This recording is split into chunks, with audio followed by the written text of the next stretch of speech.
started here in a moment. Go ahead. The city of tomorrow is a city of information.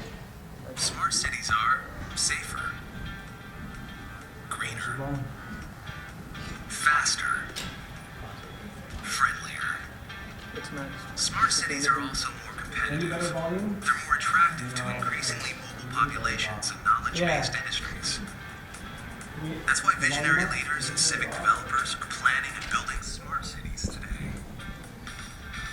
Verizon's 118 years of communication and technology experience is second to none. And for more than a decade, it has been helping to transform cities into smarter cities. Okay, you know what? This is a great video. None of that. In mass transit, I don't positive know if train you guys can hear this. We're really hoping it would do a little bit more. communications to govern train movements with greater safety, security, We'll just give it another precision, minute here. and Bear with efficiency. us. On city streets, smart streetlights that I don't reduce think- energy can you guys hear costs that? and predictive smart parking solutions to Okay. help drivers find The mic is parking. right on. Along with integrated law enforcement and mobile payment, smart cities can generate increased revenue for municipalities. Smart cities have smarter buildings. That means innovations that reduce energy consumption through real-time monitoring and control of HVAC and lighting. Advanced elevator systems that can recognize their tenants and grant access and automatically call for service when needed. Or security monitoring applications that can detect incidents and verify location during a fire or other emergency. Smart cities are safer cities too. Emergency response applications give first responders critical information en route or on scene. These are just a few of Verizon's smart city solutions. Along with our partner ecosystem, Verizon offers end-to-end solutions designed to make cities more efficient, more competitive, and better places to live. Verizon Smart City Solutions. Okay. Well, see, now's where the cloud goes. Give me something here. So, guys, first, my name is Ross Shapiro. I'm with Verizon, the managing partner for the state of California. I can't say I know everything, so we bring very, very smart people. We'll be talking to Toni Oubari here shortly. But what I want to make sure that we get out of today, right? You guys want to make sure that you have a value, and we want to make sure that when you leave here, that we've given you that value. So what is it we're here to talk about, and what can we give back? Today is about the smart agency, and I want you to look at this from a couple different perspectives. What does a smart agency really mean, right? When you think of what is transforming government. When you look at a smart community, a smart city, a smart state, you can go to a campus. It's connecting everything that you could possibly imagine to give greater services to the citizens and users or constituents of what technology and what organization that you have. And we're going to share that with you. So what you're going to hear today is think about this from a very thought-provoking perspective of, geez, if I can do this, what we're going to show you, maybe I can take advantage of this technology somewhere else. But don't just look at the technology. Look at this from a business issue, something that I need to accomplish. How can I better serve the citizens of the state, or even within the environment of our agencies? Okay, and if you think about it from that perspective, we're going to have a wonderful time here. So I want to introduce you right now to Toni Oubari. She is our new product development and innovation guru. I like to call her our Einstein. So welcome. Thank you.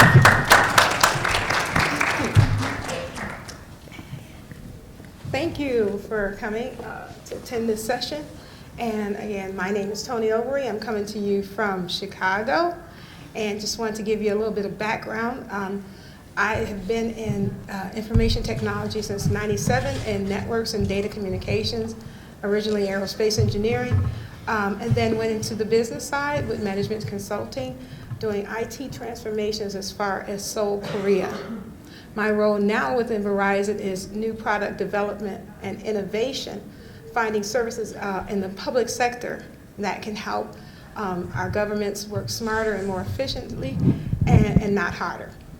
So with that, I've sat in the federal government and in roundtables with the Department of Homeland Security, finding a repeatable model, for example, for safe and smart cities. So the things that I'm going to share with you today are just to open your mind and find out from you more things that could fit in the IoT space. So you probably heard today, Internet of Things. It's the new revolution, which is about to hit us 30 times more than when the internet hit us. And if you go that far back and can hear your 14.4 baud modem making the screeching sound, we were connected. And we're connected even more so and even faster today. And these innovations are allowing us with the combination of IPv6, meaning unlimited numbers, IP addresses, embedded sensors and systems, the cloud, which allows us analytics, and then the mobility is very important. So I'm going to give you just a preview of some of the things we can do, but really you guys are the best as far as new innovations as well. I love speaking with people that are out there, as well as constituents and mayors and city leaders, to see what's the problem, because from the problems, when we come out and do test beds and things like that, we find out more services, and I'll go further into that to give you an idea. So again, this making your agency smart through the Internet of Things. So what are the major challenges and what are the opportunities? Some of you might be coming here today saying, I know a lot of challenges, and what are the opportunities are some of the things I want to share with you as well. Now, this slide comes from me sitting one-on-one with city leaders in the United States. Now, mind you, my research goes as far as a smart city in Barcelona, Spain, that had 16% unemployment, all the way to Seoul, Korea, and Singapore. So to give you a perspective on this one slide, the challenges facing agencies, communities, and citizens around these three key things. Livability. Is your area someplace that you want to live? Is there a lot of congestion? Is there small? Is there a lot of crime? Sustainability. Making sure as far as making sure the carbon output and smog and not having someone going around the block constantly, using a lot of cars, and resiliency. And resiliency, I'd like to speak about that. That came out of what happened in Japan a few years back. When you look at your building, say if your infrastructure and all your data is in one specific hard location, brick and mortar, that building goes down. All your data goes down with it. So to have continuous operations like businesses have, you're losing money every minute depending on what is connected, what that data is.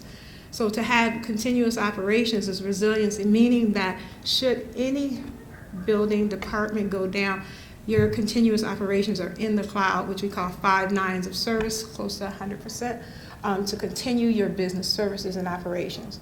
So aging infrastructure, that's a challenge for us in the United States, as well as congestion, crime and public safety. And then the reason I put economics here is that a smart city, if you define it, and there's so many definitions for it.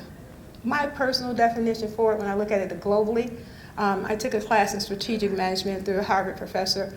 Looking at the World Economic Forum, the countries that are on the top have a strong digital infrastructure, or what you call a smart infrastructure or a smart city, such as Singapore, such as Seoul, Korea.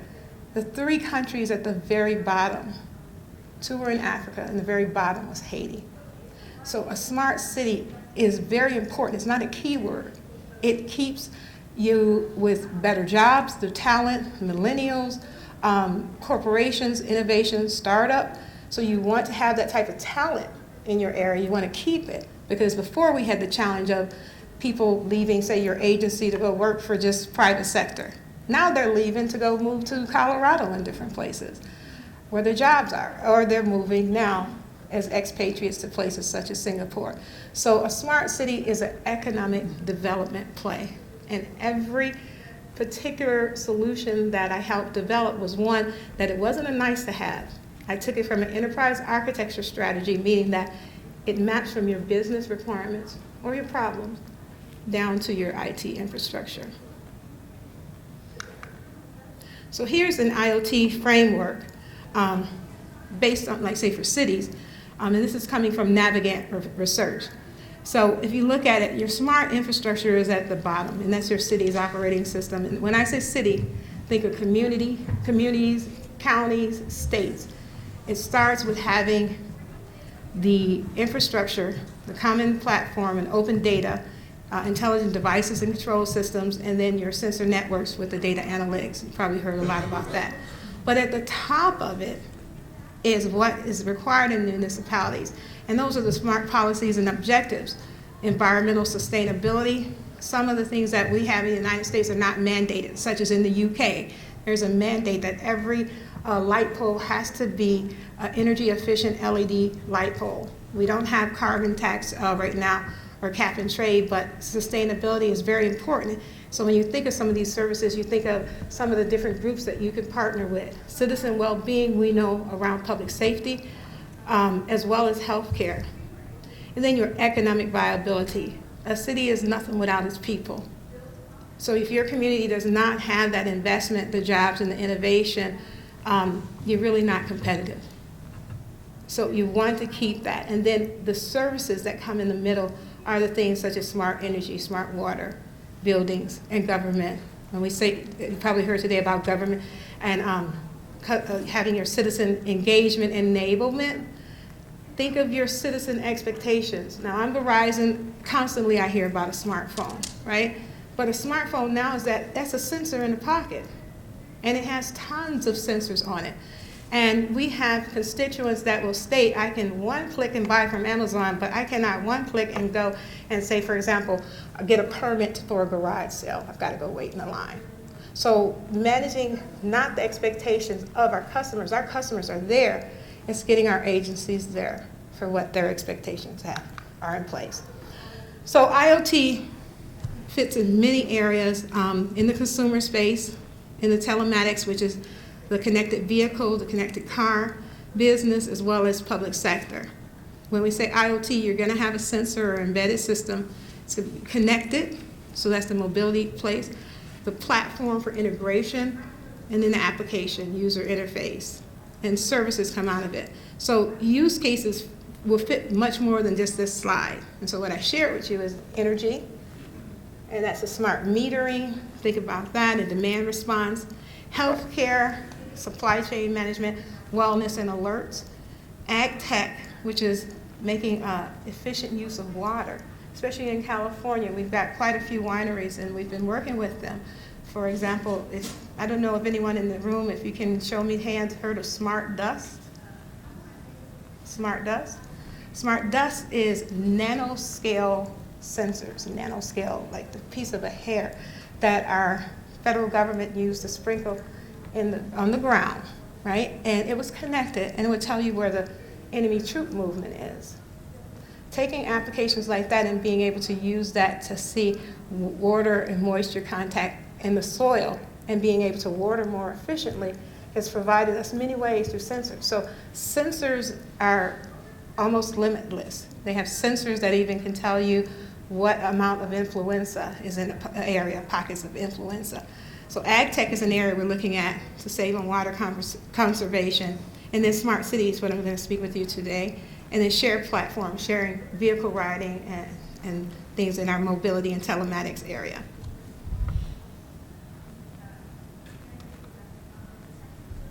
So what I'm going to speak with, and I want you to take this away and think about it for your agencies and your challenges today, is such as I mentioned in lighting. When you change out your lights, that's a sustainable, but also that's a money saving. Currently, our high-pressure sodium lights are running about I think the top, if not second line item, cost.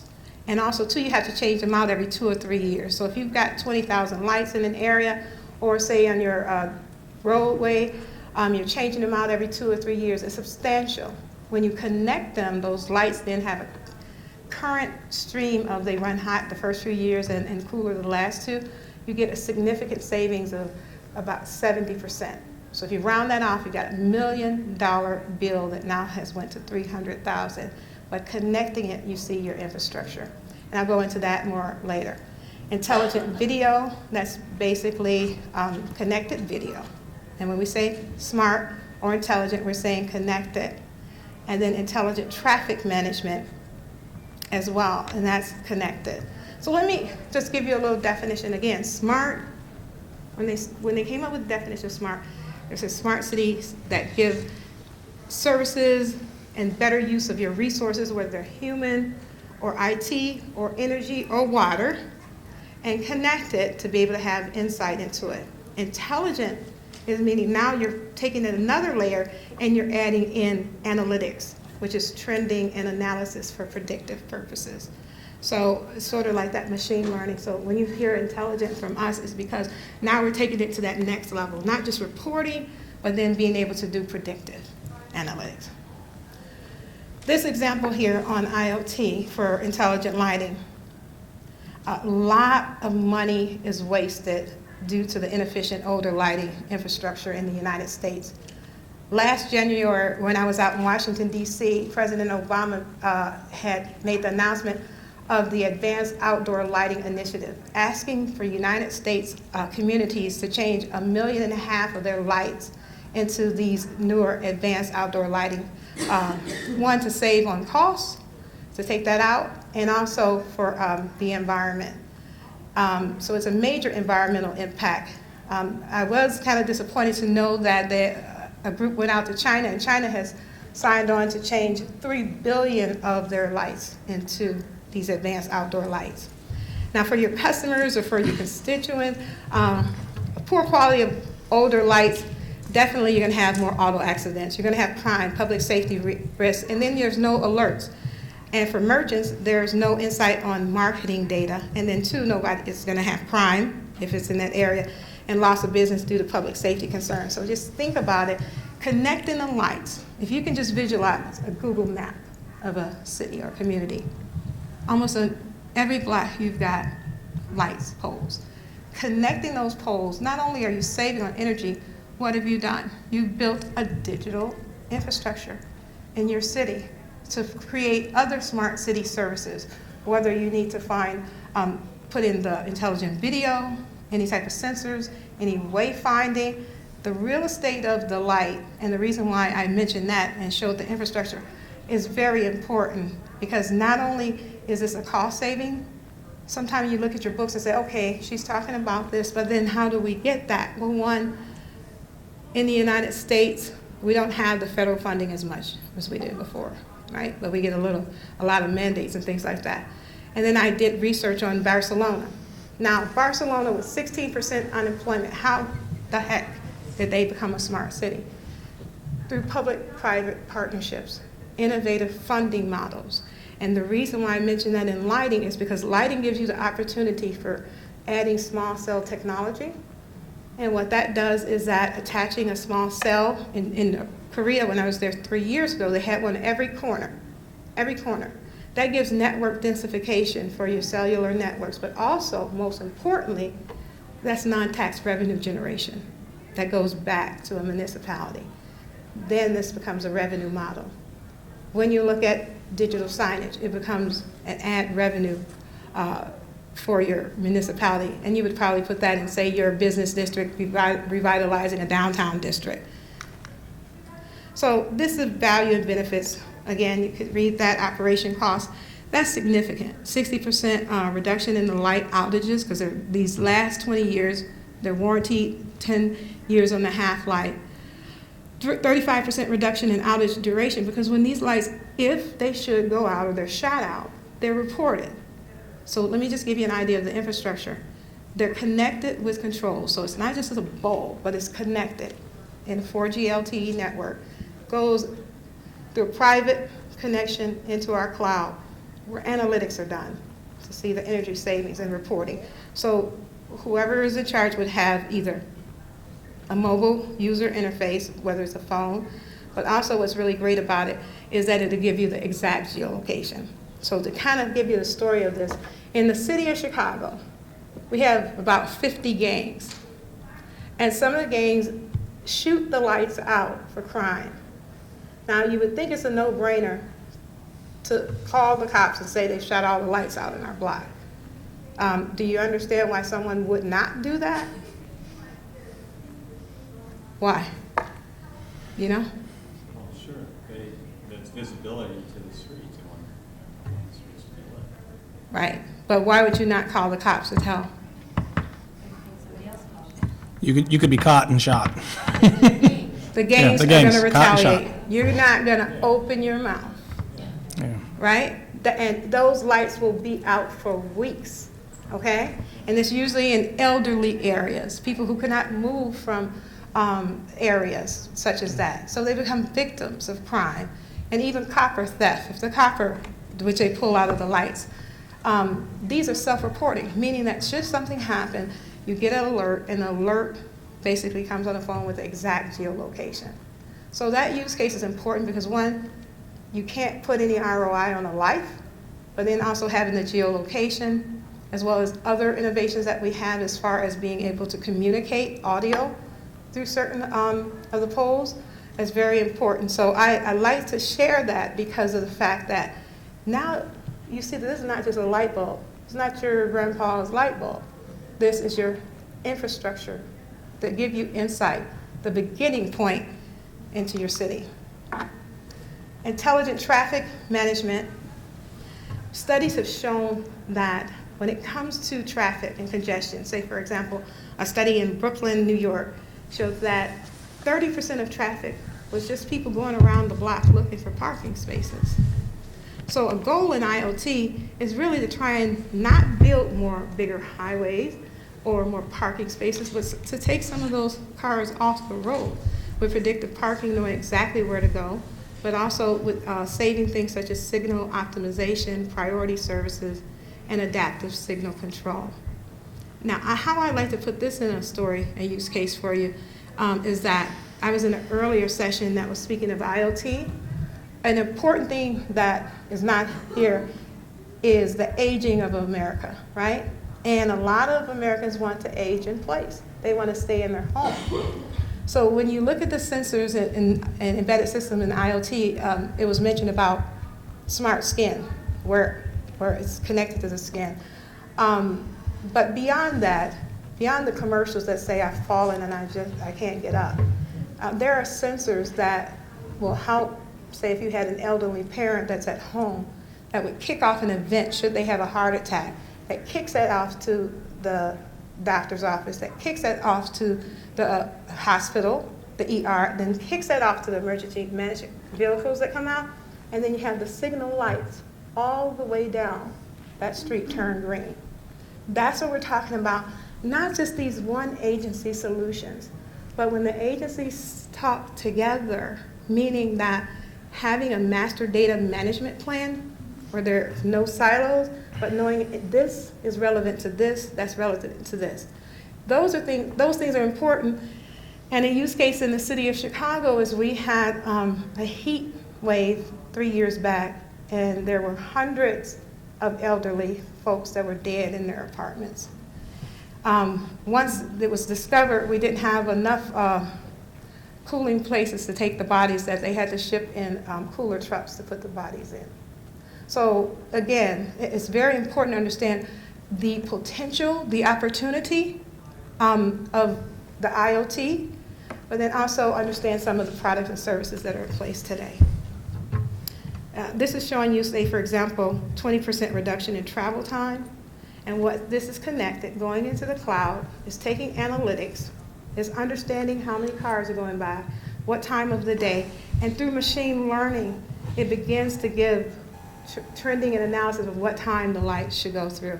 And then even other things that we're looking at is understanding who passes where for marketing as far as for retail in particular, so knowing what the demographic is. But the fuel savings, the reduction in signal delay, the reduction in stops will help improve congestion and traffic flow, and that's just on the traffic solution. I haven't even spoken about the parking, predictive parking. So all of these are efficient ways to help through the IoT.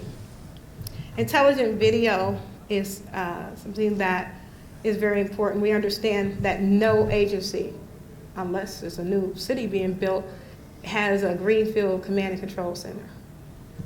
We understand that you have CCTV units and things like this.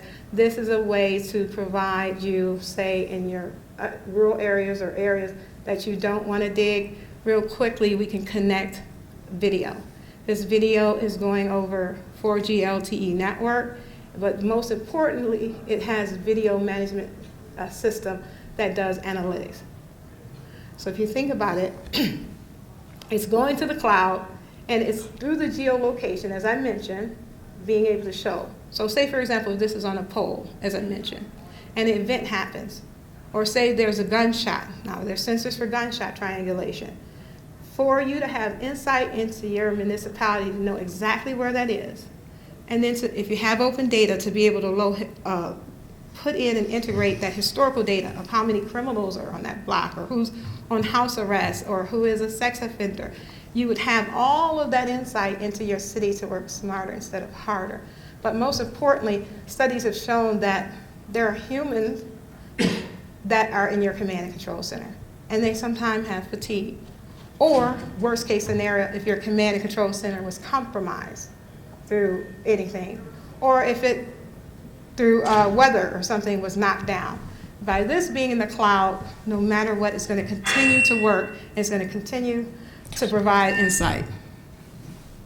And what's most important is that when something happens, the people will know the exact geolocation, so the feet on the street are there faster. I have a picture here. So it's giving you event-based video surveillance. It's not streaming continuously. It's a low bandwidth, but very, very high density. If you look at the photo on the right, there is on the ground a device that they don't want people to get close to, for example. And this person is getting a little bit closer to it, it gets green. But if they get too close and the dwell time is longer, then it goes red and an alert goes out. You've got the snapshot, exact geolocation to go to that area. So connectivity is an important component of the IoT, because if the sensors are just sitting there and they're not connected, you're not getting anything. So connectivity for the remote mobility, this is good for homeless camps and things, and universities and loitering. And there's facial capture, and even down to the license plate. So imagine having that system then integrated with your agencies that have the license plate information like that.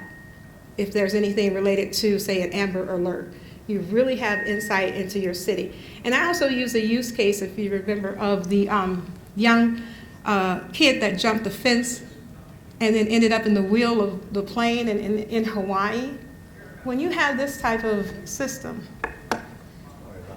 oh, this thing in the way, yeah. Sorry about that, guys. And when you have that kind of system, you immediately get alert, the exact geolocation, and he would have gotten caught before that plane took off.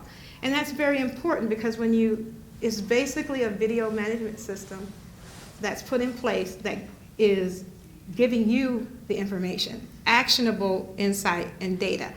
And for that, too, it's not just for putting it, for every day, but this is also a mobile solution. It also connects with body-worn cameras in the police cars today, but also for events. So say if you're going to have a temporary event that's coming up, a parade or something, you're able to bring these type of IoT solutions in, and they could be used temporarily just for that event and then taken down. Kind of like the Super Bowl. Yeah, but also too, I took quite a few slides were taken out, but I just want you to know they also are covert based, meaning that, say for example, you've got somebody and he's been stealing things or something's been missing, right? Well, instead of having a big pan, tilt, and zoom camera, which is obviously going to say Big Brother is watching me, they have things that look like it's an electrical device or don't tamper with. And the reason the covert ones is because you really want to, in that case, your problem might be you want to know who the offender is in a covert way. So we work, again, with a lot of our customers. We do proof of concepts. And that's why I say don't boil the ocean, but say you've got an idea and you say, Toni, I'm thinking about this. One of the universities was looking at, the sustainability office called me in, and they said, we keep having the doors be open because students want a shortcut to come in the door in Chicago, right? And I said, well, how are you doing it today? Well, we have volunteer students that are walking around and then saying which door is open, writing it down on a sheet of paper, and then closing it, okay? Well, why is that a sustainability issue? The city of Chicago is frozen cold in the winter, and that's a lot of heating costs. Maybe air conditioning in the summer months for the few students that are there, but heating. But then the most important thing is a public safety issue, because there was a sex offender that came on campus and almost attacked a female student. So with that, we have IoT solutions that will say when the door, give you exact geolocation. You cannot depend, there's some things that not enough human can do, and that's why IoT is important. Another example is in your California, say for the fires that happen in the forest. Sensors put on the trees in areas so far and remote, heat sensors that will say exactly where the heat is about to go into a fire and give the exact geolocation. So it's limitless. We love to come in and just say, what's the problem? What's going on? And so not just these solutions alone, but many other solutions that we get from speaking with folks like you. We also have venues and campus solutions. Taking all of those different IoT solutions, we've found that wherever there is a crowd of people is very important. I'll go back to small cell technology. Again, that's a revenue generation, non-tax revenue generation to add so that you're looking at less of a cost model. That brings in, for example, let me give you this use case. Here, well, I'll bring it back to Chicago, and you're probably sick of hearing of it, but Chicago, we had Lollapalooza, a concert. Okay, that happens, a lot of bands were there, and Paul McCartney was there. My two daughters were down there, and we started getting tornado alert, and golf ball size hail was coming down. And it was heading from my suburb to the city. If we did not put in 186 small cells that increase the network densification, because you get kids out there that are streaming video, everybody that tried to pick up the phone would not get out. First, public safety goes through. First, the federal government goes through. Then you can't go through. You can't text. You can't reach your kids. Having that densification of the network by either on the poles or on the buildings is very important. And just for that event, we happen to put in 8 extra small cells. And my children were not only able to call me, but when they evacuated everyone to the underground, to the Grant Park, Millennium Park garage, they were even able to call me from underground. So anywhere, they're either weather-related, terrorist-related, or single shooter-related, where there's crowds, the IoT will help them be safe and maximize the efficiency. So we have more solutions, and these are some you have to think about as well. Utility solutions for water metering, share solutions for bike share again, or vehicle sharing, fleet and asset management. I hear fleet, we do a lot with California, is that correct? Heard of Caltrans? Yeah, this is, guys, I want to throw out a couple items here, and while she's talking around open technologies and looking at where the use cases are for a lot of this, and I want to relate it specifically to what we're doing here, right? We're talking like at CDCR, I'll just pick one of them as an example, right? You're sitting outside, you've got communities. I live in Vacaville. I mean, I'll just be, I'll be candid. We have a prison in our town. Wouldn't it be great to have an intelligent video technology, not just a video that says, someone's coming around, but you can see what an incident or something that you're looking to manage. If they're coming across the street and there's homes near there, how can you manage that? How can you see if there's 2 different fences, if they're going across, and be alerted because the guard's looking at another incident over here, but in actuality, that is to distract folks from what's going on over here.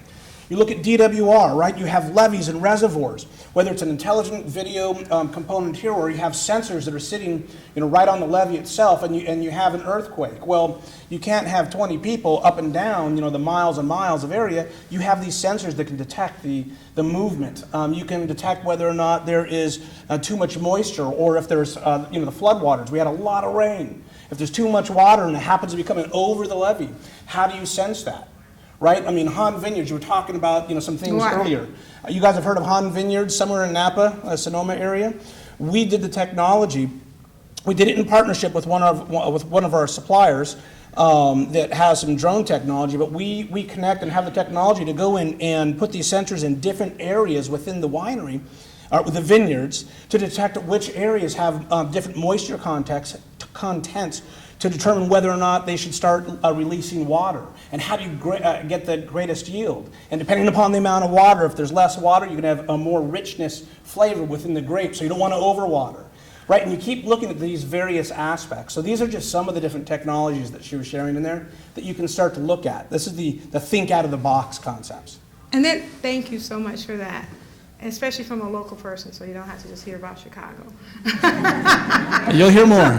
But one thing I did say is how to help your agency, right? Now, if you take a look at this, lighting might be your public works department, right? Video might be a different department. Traffic's a different department. And then digital signage, should you have it, might be economic development, okay? All that data is separate. Where you add value is the integration of the data. We put that data in our ThingSpace platform because it's an open source platform that allows you to put your city's open data, your state's open data, as well as social media data. Some of the things you would not believe is that there are trigger words that the kids are putting out there, and they go and do flash mobs. Do you guys know what flash mobs are? Okay, so when I found out about it, my kids laughed at me because they said, you're old. And flash mobs, meaning that they go in and just go and rob a store and take everything. So having those triggers ahead of time, the cops are there even faster. So the real beauty is not just your different agency, but then your open data and then social media data, and putting all that together so you've got an integrated solution for actionable insight. And that's not the future. That's right now. And it's really important that we look at having that data integrated together. It means a lot. And then the digital signage piece of it, as I touched on earlier, is that I'll give you a use case of a city. There's a city in the Midwest where I'm always talking about public safety. It must be because I'm a Chicagoan, right? And I'm thinking of crime. And we were out in San Francisco and at our innovation lab, and he said, mine wasn't about crime. It was about lights on after 5. So that's why I always say, find out what your problem is, okay? And I said, well, what was lights on after 5? He said, after 5, people packed up and ran home, right, in my downtown business district.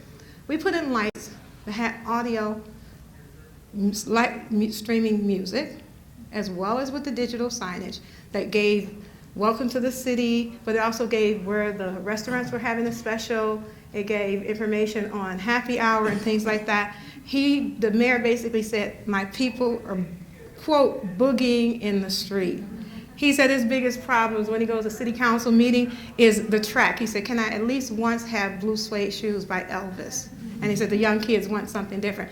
But the main key thing here is that he has numbers, because if you can't measure, it doesn't make a difference, right?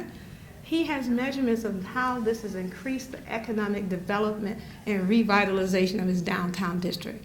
So that's the key takeaway, is that, think of what the problem is. You don't have to boil the ocean. It could just be two groups together. For example, in Chicago, again, there was a 311 system would always say whenever you find out there was a lot of dead birds, there was also a huge rat population. So that's where that data correlation, you say, well, how is that happening? As a human, why rats with? So the CIO asked the agency that deals with rodents that, can we just do a project together?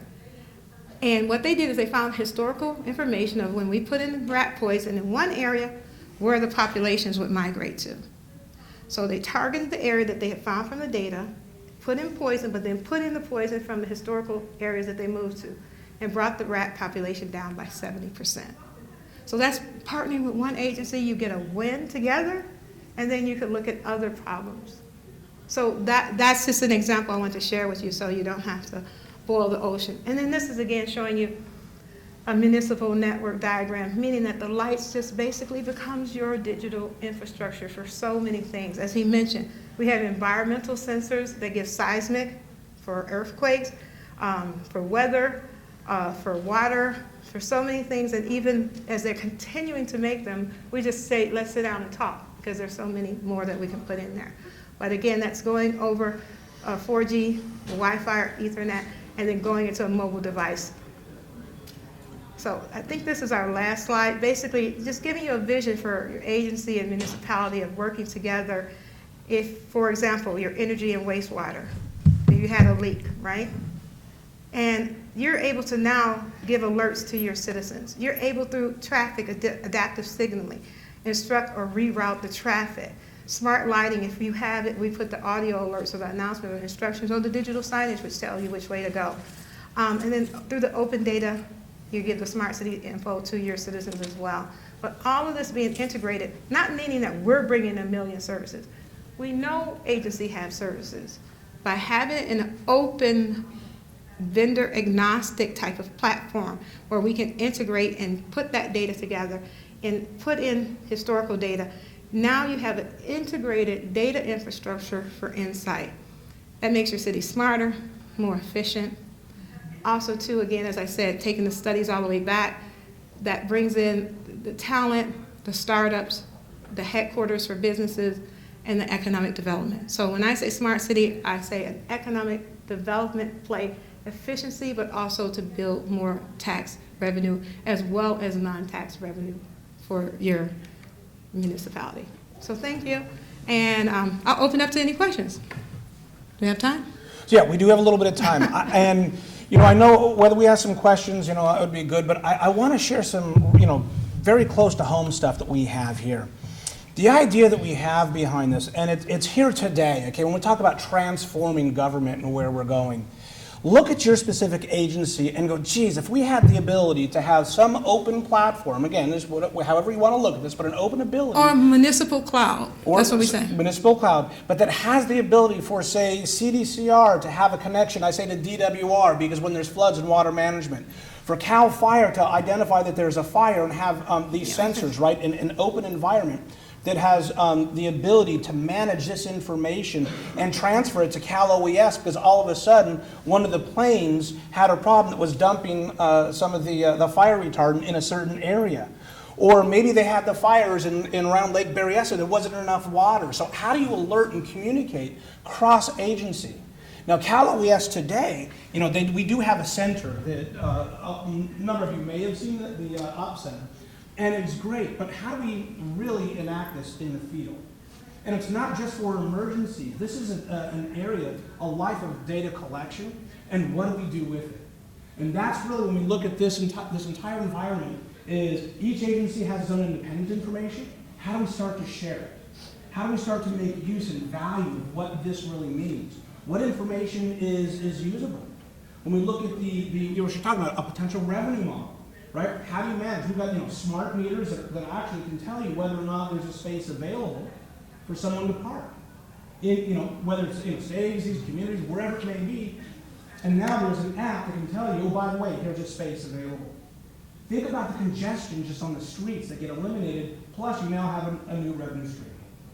So start thinking about that within your own agencies of what can you do differently. Again, transform the government, but also what can you do that you can think, well, geez, if I had this information from this other agency, how can it improve what we do differently? And how can you have services now? As mentioned, we come to save you money, work more efficiently, optimize your operations, but then now there's opportunity for non-tax-based revenue generation. So I look at it just like a business. Businesses use the IoT and big data because they call it big data the new oil. They're making money off of it. I'm taking that same model and bringing it to the public sector on how we can add revenue. Look, instead of a cost model, but a revenue model. So there's so many ways and there's so many services that are coming out of this. But the first thing, it starts with your agency and you. So let us know a problem, or sit down with your different agencies on a problem, and then you work out a small, not boil the ocean, but one small project. Do a proof of concept, create a test bed, and then you can move it from there into an actual pilot. Any questions? Awesome. Well, thank you guys so much for attending today.